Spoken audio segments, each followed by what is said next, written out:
All right, everybody, we're about to get started.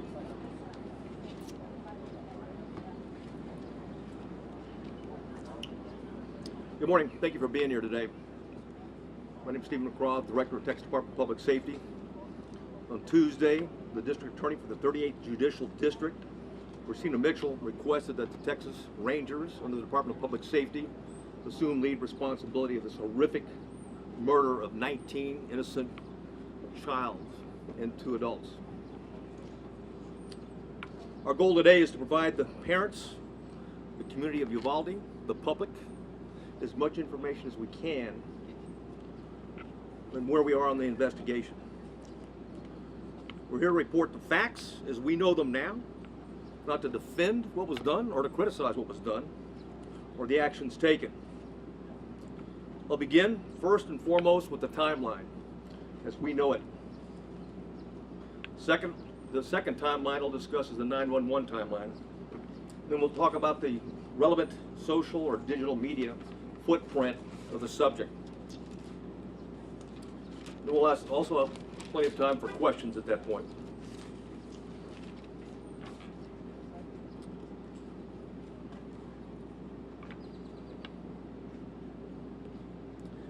At 11:27, we know from video evidence, at 11:27, the exterior door suspected of where we knew the shooter entered, Ramos, was propped open by a teacher. 11:28, the suspect vehicle crashes into the ditch, as previously described. The teacher runs to the room 132 to retrieve a phone, and that same teacher walks back to the exit door, and door remains propped open. There were 2 males, as reported by Regional Director Escalon yesterday. There were 2 males at a funeral home that when they heard the crash, they went to the crash scene. When they arrived at the crash scene, before they got there, they saw a man with a gun exit the passenger side with a backpack, and they immediately began running. Ramos began shooting at him. He did not hit him.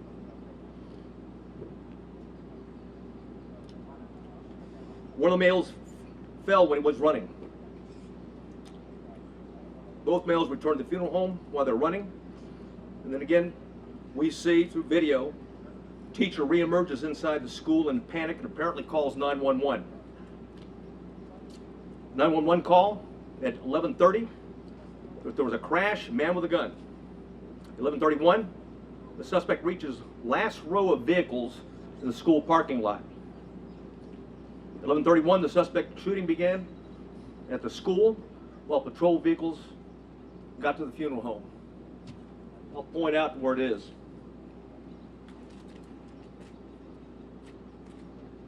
Crashed vehicles over here.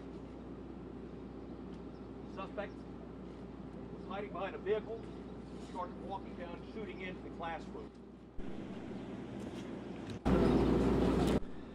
There was discussion early on that an ISD, consolidated ISD for Uvalde, had officer, was a resource officer and had confronted the subject. That did not happen, as R.D. Escalon talked about yesterday.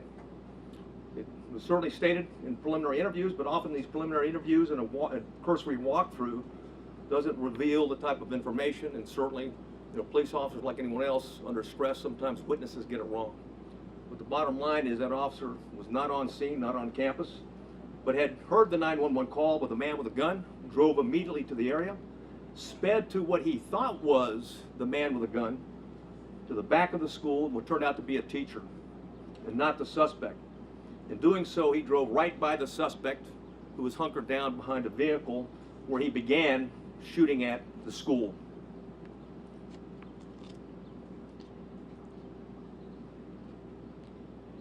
At 11:31, the suspect shooting in between the vehicle is when it began, while a patrol vehicle gets to the funeral home. Multiple shots are fired outside the school at 11:31. A patrol car accelerates into the parking lot, drives by the shooter. That's exactly what I was talking about. It was the ISD officer at that time. He passes, then leaves the camera view. There's multiple shots fired at the school at 11:32, at 11:32:27, at 11:32:36. And at 11:33 is when the suspect entered the school at the door that I'm pointing to now. At 11:33, the suspect begins shooting into room 111 or 112. It's not possible to determine from the video angle that we have at this point in time. We do know this, that he shot more than 100 rounds based on the audio evidence at that time, at least 100 rounds. He entered at 11:33, or 11:33, he started shooting in the classrooms, 111 and 112. And 11:35, 3 police officers entered the same door as the suspect entered. All 3 of those police officers worked for the Uvalde Police Department. They were later followed by another 4, a team of Uvalde police officers, 3, and also a county deputy sheriff. So a total of 7 officers were on the scene. The 3 initial police officers that arrived went directly to the door, and 2 received grazing wounds at that time from the suspect, while the door was closed.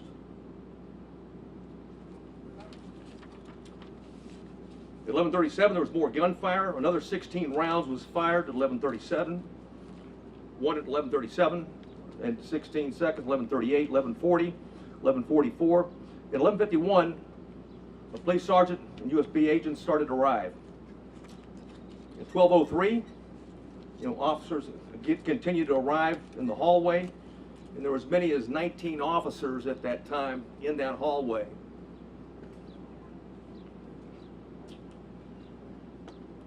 At 12:15, we know that BORTAC members arrived. Not the entire BORTAC, but members of BORTAC, along with Shields. At 12:21, the suspect fired again, was believed to be at the door. At 11:21, law enforcement moved down the hallway. At 11:50, they breached the door using keys that they're able to get from the janitor, because both doors were locked. Though both of the classrooms that he shot into were locked when officers arrived. They killed the suspect at that time. And now I'd like to go over the 911 timeline.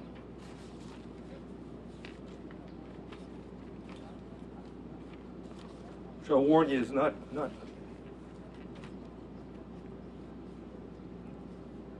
it's better that I read it than you listen to it.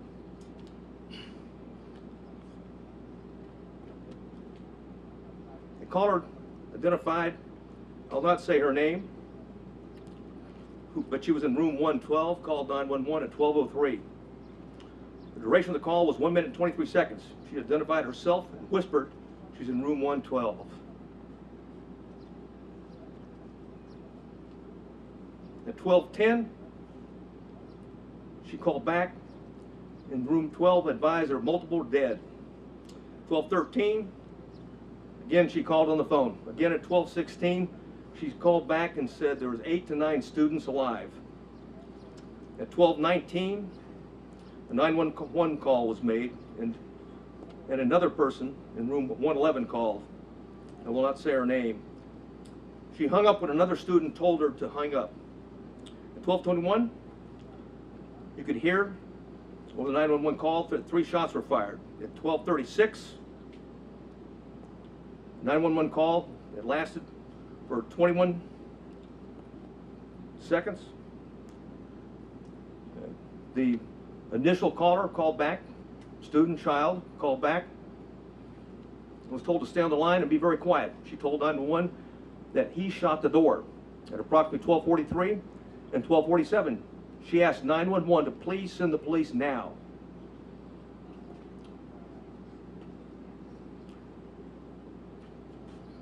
At 12:46, she said that she could hear the police next door. At 12:50, shots are fired.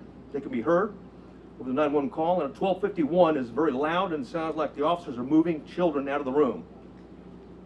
At that time, the first child that called was outside before the call cuts off.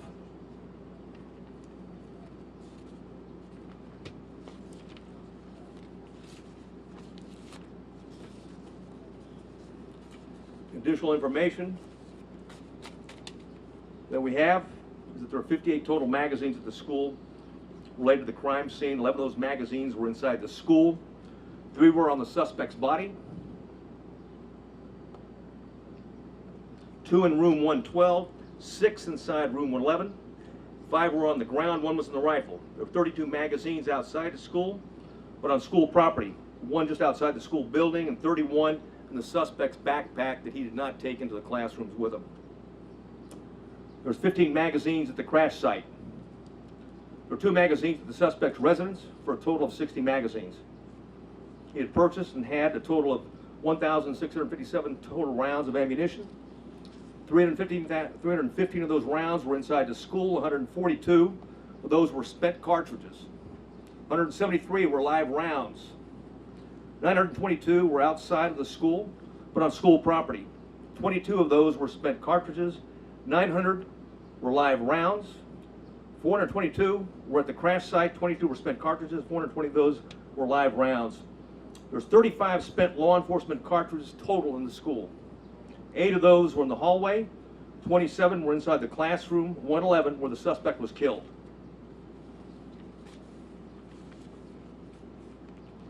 I had mentioned that we're going to go over quickly a digital timeline.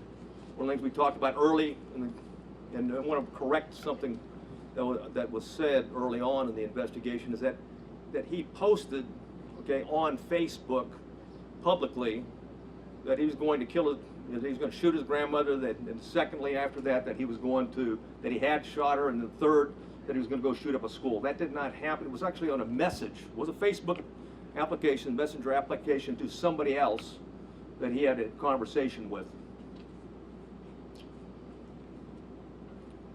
We know that through his digital media footprint, and I'll just do it by date time, that Ramos asked his sister to help him buy a gun. She flatly refused. That was in September of 21. I'll avoid some of these and get to he had Instagram, a 4-group chat, and it was discussed that Ramos being a school shooter. That was on February 28th of 2022. On March 1st of 2022, there was an Instagram he had with 4 people. It was a chat. He discussed him buying a gun.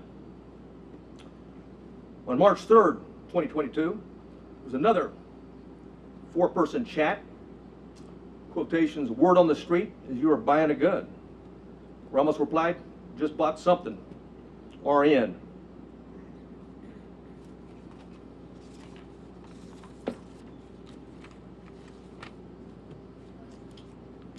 On March 14th, and there's an Instagram posting by the subject, in quotations, 10 more days. A user replied, are you going to shoot up school or something? The subject replied, no, and stop asking dumb questions and you'll see.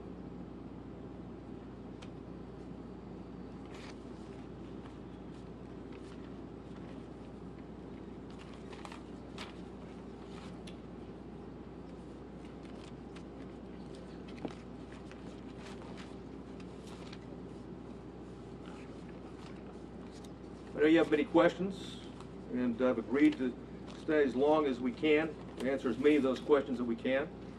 If I can't answer it, because we don't know definitively right now, I'll simply say that.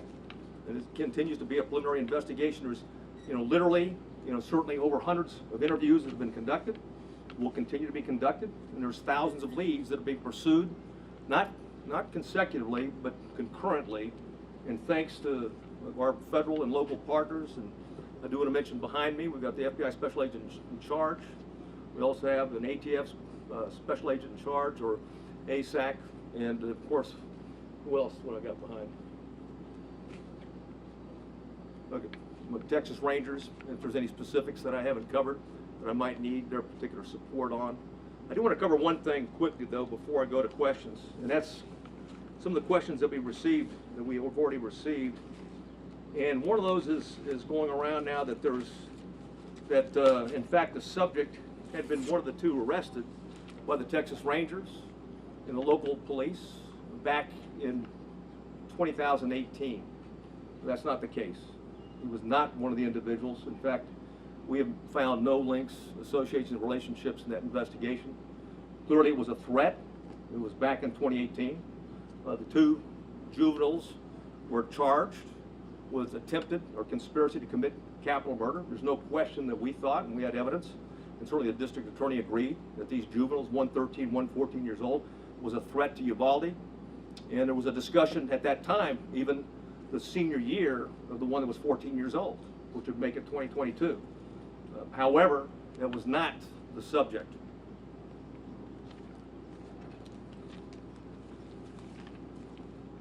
Questions?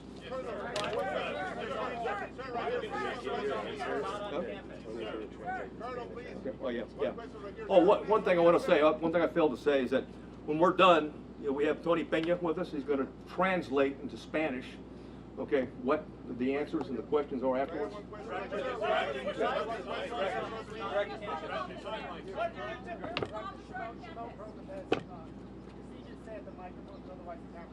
Thank you for doing this, and I do hope you stay here and take as many questions as possible. You say there were 19 officers gathered in the hallway or somewhere.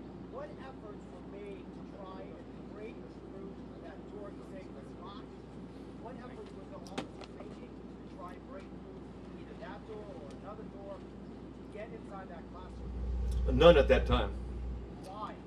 The on-scene commander at the time believed that it had transitioned from an active shooter to a barricaded subject.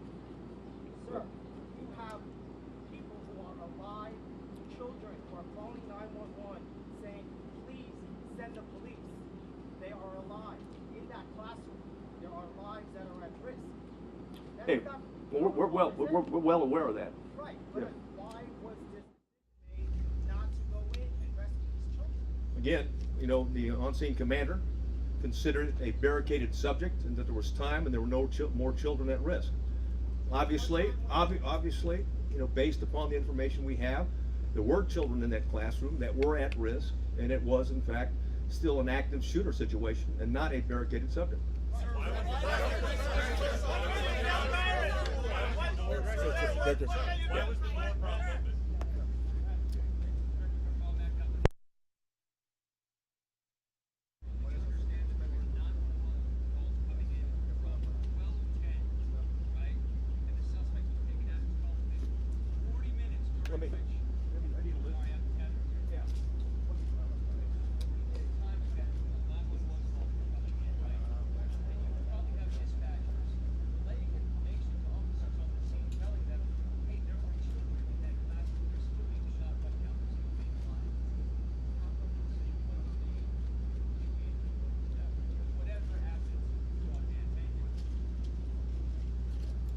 The question simply is this: it was a 40-minute gap, and if the 911 operators were aware that children were alive in that classroom, why weren't officers notified of that? And if that's the case, why didn't they take action? That's the question. And again, I'll go back to the answer for right now, is that it was considered, okay, the decision was made on the scene.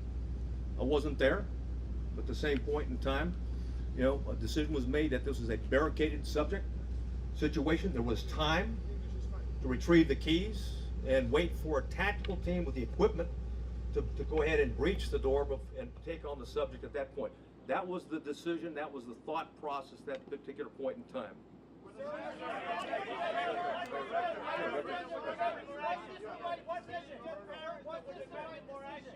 What? What can you tell parents that were here waiting and asking for the police to go in?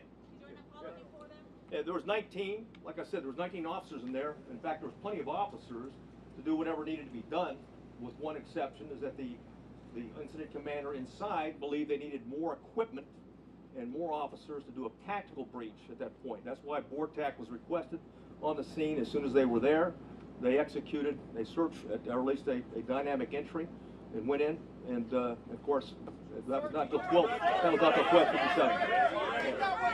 Were the family members tased or gassed? Hey, with the benefit of hindsight, hey, the benefit, hey, stand by, hey, Were the stand family by, members, hey, were the stand by, family right. members I got tased it, I got or it. gassed Okay, in any hey, way? for the benefit of hindsight, where I'm sitting now, of course it was not the right decision, it was the wrong decision, period. There was no excuse for that. But again, I wasn't there, but I'm just telling you, from what we know, we believe there should have been an entry at that as soon as you can. Hey, when there's an active shooter, the rules change. It's no longer, okay, it's no longer a barricaded subject. We don't have time. You don't worry about outer perimeters. And by the way, Texas embraces active shooter training, active shooter certification, and that doctrine requires officers, we don't care what agency you're from, you don't have to have a leader on the scene. Every officer lines up, stacks up, goes and finds where those rounds are being fired at, and keeps shooting until the subject is dead, period.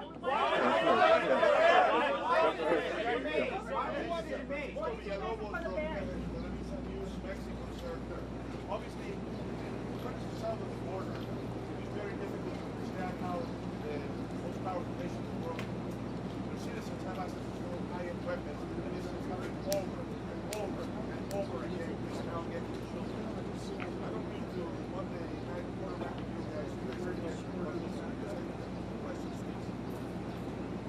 I mean, if this was happening again in the communities of Texas, and second, how did a 18-year-old kid that works at Wendy's wage to buy a $5,000 weapon? Well, after the last, he used a debit card first, but to your point, it's very expensive, and a debit card is not a credit card. It means he had money in the bank. So why and how is being looked at right now, and I'll tell you this, thousands of more leads are being looked at right now because we haven't answered all the questions. We haven't gotten into the why, okay? We know the individual was also into cyber gaming in that regard, and group gaming in that regard. So we've got a lot of questions are out there, and we're seeking answers, but we've got an obligation. We'll continue to update you when we find something out. Hey, The woman in the yes. The first one is he said that Border Patrol had a special team on site and that the local police did not allow them to go into the building. Can you elaborate why? The Border Patrol agents, the BORTAC agents that were in the building, did line up. They're part of the 19 that I talked about, and the entry team, ultimately the entry team that went in. But I can tell you that they were told, just as any other officer was told, and others, even command staff that came on board, is that the incident commander at the time believed that in fact it was a barricaded subject, that we had time, there was no kids at risk. He was the incident commander. Which agency? Talked about having chats and group chats and talking to people. Why wasn't he on the next radar? Nobody. I wished he was. I wish he was, because then there's no question. And I'll say this right now, but every time we have one of these, and there's copycats, okay? And we need the public, just like we did back in 2018, there was a public, okay, that came forward that we got 2 people that are about to shoot up a school or planned to shoot a school. It's imperative on the public, when you get something, just because the guy sounds like he's a nut, he may be a nut. But just because it sounds like, well, it's possible to do, he may be intended to do, as I've read the timeline based upon the chats that he had. So we need everyone, when we have a threat to life like that, to take it seriously and report it, because ultimately this is tragic. What do you tell the parents of 19 kids, or the families of two teachers? Yeah. Hey, yes, sir. Yes, sir. Wanted to wait for tactical gear. By 12:15, you had at least 15 officers and shields on scene. Yeah. Yet you did not reach the door until 12:50. Hey, like I've said it before, is that, well, first of all, when it comes to an active shooter, is you don't have to wait on tactical gear. Do you believe Plain you and followed simple, the you've got an obligation. What I know now, okay, absolutely, it was an active shooter, because you can transition. Keep in mind, in the doctrine, okay, of active shooters, you can transition from an alert, from an active shooter situation to a barricaded subject or a barricaded with hostage subject. But if shooting continues, and you have any reason to believe that there's individuals alive in there, you've got an obligation to move back to an active shooter posture, and that means everybody at the door. Are you saying those children were no longer at risk when he barricaded himself? Saying there were children alive in classroom 112, 8 to 9 children. Is that clear? Are those children still alive? And why was the school resource officer off campus? And did Uvalde SWAT respond to the scene? Well, Uvalde has a part-time SWAT team, number one. The ISD's got, you know, they have limited officers. I think, what is it? Well, you got six? Six. They got six, yeah.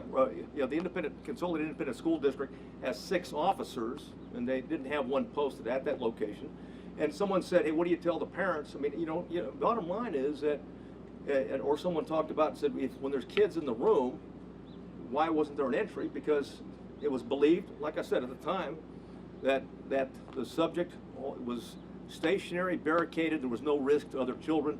Again, on retrospect, from where I'm sitting right now, clearly there was kids in the room, clearly, okay, they're at risk. And oh, by the way, even when you go back to shooting, there may be kids that are injured, okay, they may have been shot but injured, and it's important for life-saving purposes to immediately get there and render aid. Sir, Man in the blue. Where was the resource officer? Why was he not on campus? He was not on campus. Why? Well, again, we'll have all those answers down the road, okay? Sir, did those callers survive? Lady in the front. Hi, this is Univision Network. Thank you for doing this. Also, the community is expanding. One of them on documented is that the world can apologize to all those parents who were outside screaming, trying to get in. It was obvious that it was not under control. Their help could have been great. Some parents are able to get their children out of school. Not as a police officer, not as somebody that belongs to the government, but as a parent, as a human being. What do you say to those parents who are about to bury their children? Well, first I want to say that the Consolidated Independent School District officers were there early. There was 4 of them, and they immediately began evacuating the school and did that throughout the process. So keep in mind, so that was going on. That's, what do I say to the parents? I don't have anything to say to the parents other than what had happened. We're not here to defend what happened. We're here to report the facts so they have the facts. But based on what you know,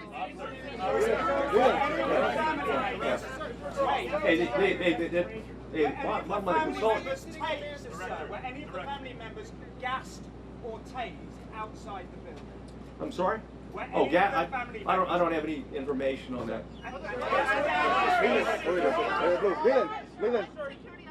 Oh, one second though. However, we did review what DPS officers arrived on the scene, what they did, and looked at those instances. You know the parents of the children who died are watching, and they're Yes. hearing you say that not everything that could possibly have been done as humanly fast as it could be done was done. Are they owed an apology from somebody, incident commander and the police department here? If I thought it would help, I'd apologize. But let me say this. Hey, let me say this. Hold on. And when you go back to the timeline, again, I want to go back and I'm not defending anything, but you go back to the timeline, there was a barrage, hundreds of rounds were pumped in 4 minutes, okay, into those 2 classrooms. Then anything else, any firing afterwards was sporadic and it was at the door.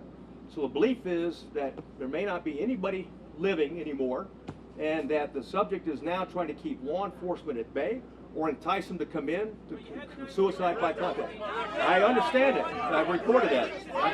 Yeah. Don't yell over your colleagues, please.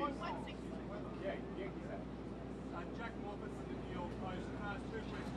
First of all, exactly how is the government barricading these rooms? Is it just a simple matter of him locking the door behind him?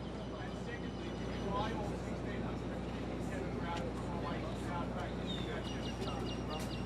Well, I might answer the first one, but the why on the second one I don't have. The first one, that each door can lock from the inside, and both doors were locked, okay, from the inside. So the subject, when he went in, he locked the door. He came out one time into the hallway, went back in and locked the door, because at the time that the officers went in, both doors were locked. They got a key from the janitor and used it. You said the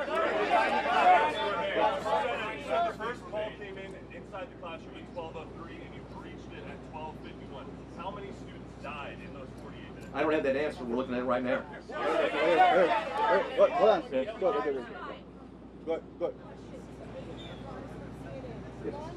Why wasn't this whole place on lockdown? And two, while this may be the most unpopular question here today, what is on your heart? How are you feeling? Thank you for carrying the evidence.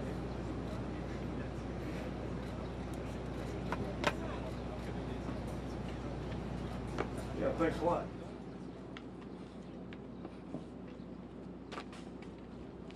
You know, forget how I'm doing. What about the parents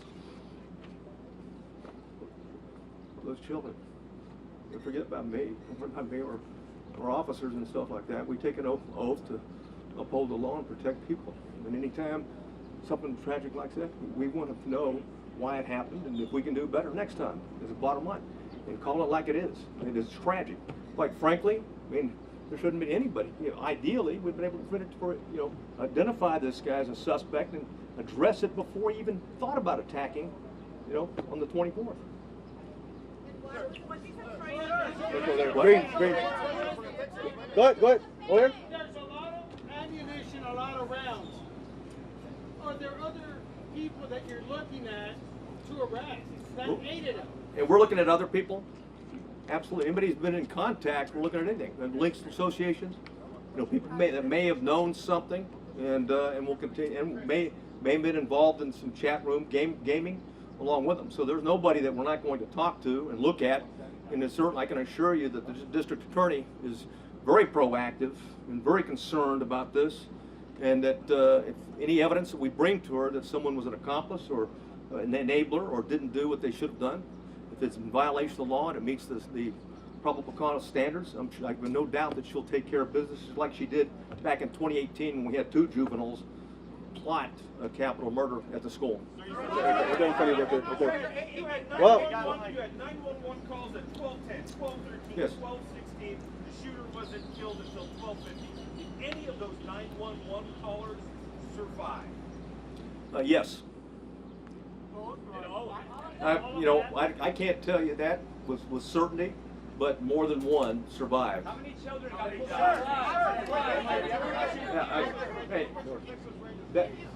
Sorry, what? Could you give us an update on the number of officers interned or conditioned where they are now also underneath windows in the classroom buildings? Yes, the windows I'll go backwards. Right over here. I'll move over here. Something shot into these windows right here as he's approaching the door. Right? So the children were vulnerable all the time going through. We don't have any reporting of any of the children maybe injured but not dead. The way he shot in this particular area. Right? As to the answer in terms of someone who could have shot Thomas in that regard, I don't have the answer to that, quite frankly. Right? We're looking at a number of different things, from ballistics and things like that you can do. Keep in mind, we've got children, okay, in here. Come back to the light. We've got children in here.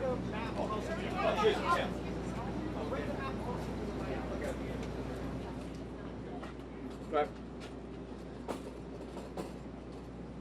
And we're looking at this from a tactical standpoint and everything in terms of looking backwards, okay?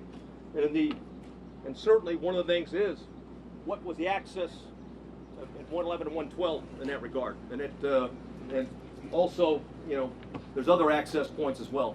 Right there. Hold on. Let me say one thing.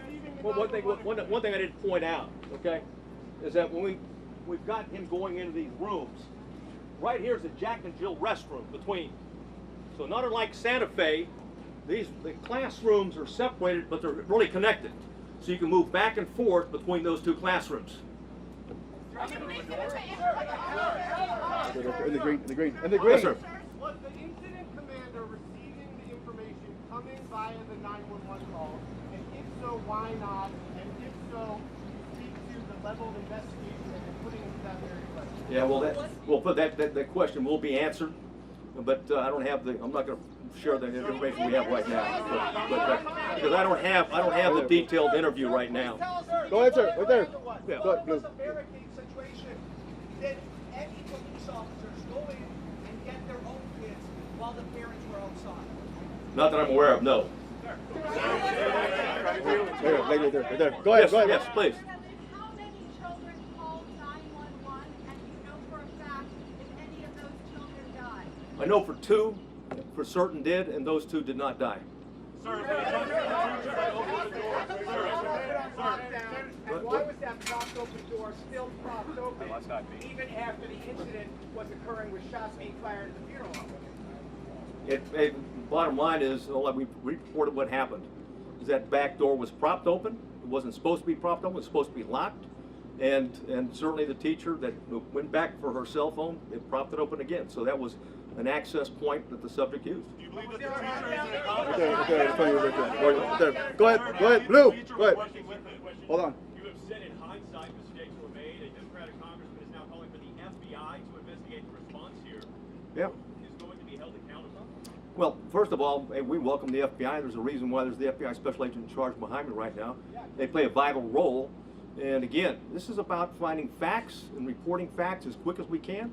This is not about trying to defend, or it's not about trying to assess or even be hypercritical. It's about the facts and sharing whatever we learn on the facts as quick as we can and be as transparent as we can. You know, okay, the media, but more importantly, the parents and the public and the citizens of Uvalde and Texas. Go ahead. Blue. Go ahead. Hold on. Sir, hold on. Sir, who was the incident commander and has that The chief of police of the Consolidated Independent School District is the incident commander. and has that person It's his school. He's the chief of police. Okay. Yeah. Again, I'm not going to discuss disciplinary. There's an ongoing criminal investigation. There's ongoing criminal investigation. Is that teacher being investigated as working with? I'm not going to get into that. Matt, go ahead. Yeah, man.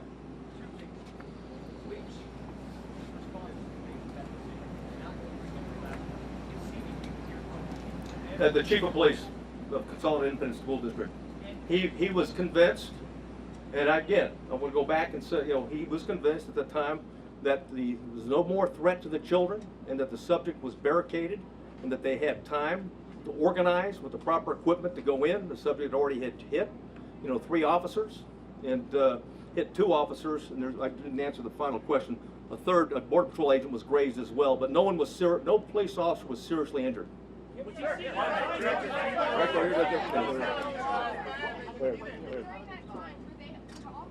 hearing shots fired inside that classroom during that time? Yes. Yes, they did.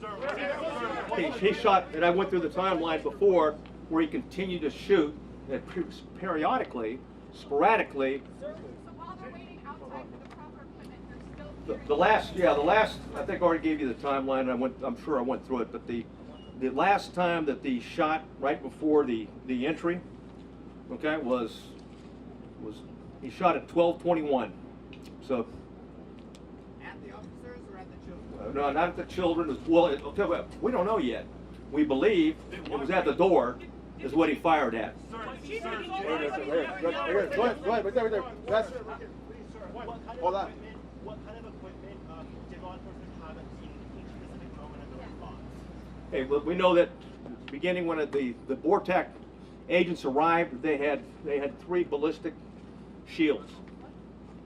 What Give me the last question. Yeah, what? Last question. The teacher that propped open the door and shook leave to a Yeah, right here in the booth. Right here in the booth, right here. Yeah, go ahead. Go ahead. Go ahead. Hold on. Hold on. Hold on.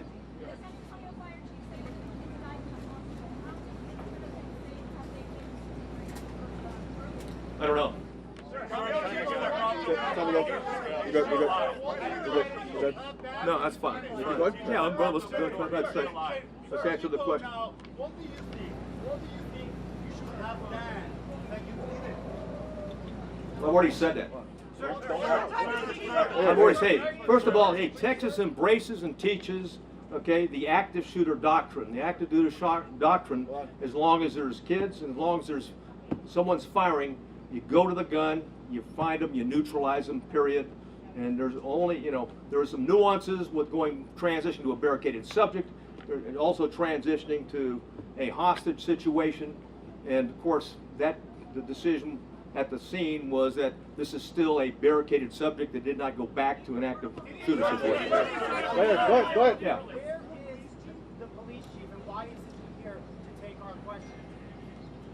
Well, because I'm here to address the latest timeline and facts that we know. You're certainly welcome to reach out to them. I'd like to ask the FBI a question. I defer to. You want to get a question? Okay, hold on. All right, then the FBI is fine. How many children were pulled out? Hold on, sir. Hold on. Sir, you've now been on the scene for several days. With two things. So what exactly is your role in this investigation?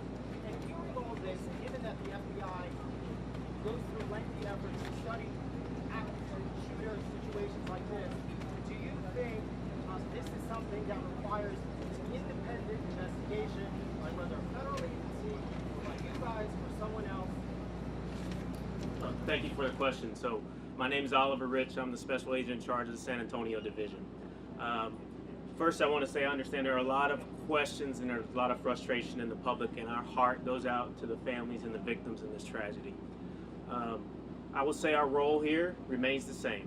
We are here to assist in this investigation, to provide the support to the community to the best of our ability. We've had 200 people here for over 4 days. We have people working all across the country to support this community and to support this investigation. We are continuing in that vein. We have victim specialists here working with people in the community, and we will continue to do that. If the facts bear out that there is a federal nexus, then the FBI will conduct an appropriate investigation at that time. But for now, we continue in this to support the Texas Rangers. Is that something you guys would investigate? Okay, sir, are you going to ask? How many more questions? Two more questions. Sorry, 2 more questions. The guy in purple. Okay. Yes. Uvalde Police Department, Uvalde Police Department posted in February 2020 that they familiarized themselves with the school and they did the training to do just what they were supposed to do. How come they were not in lead, or their commanding officer was not in lead when they were familiarized with this training, and they should have done when they were posting on Facebook they were doing? Who dropped the ball? Yeah, I don't have the answer to that question. Hey, last question. Right here the great one. Right here the great one. Yeah. What? President Biden will be here on Sunday. Your thoughts on that? Do you have a message for the president? Yeah, welcome here. Welcome to Texas. This community has been hit hard, and I think it's noble that the president's going to be here to recognize the pain and suffering that this community is going through. And I think that's what leadership is. That's why Governor Abbott's here. That's why Lieutenant Governor, leaders go to where the problem is. And right now, the problem is in Uvalde, Texas. Okay.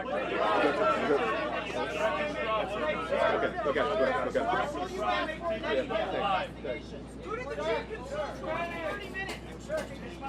Hey, you guys are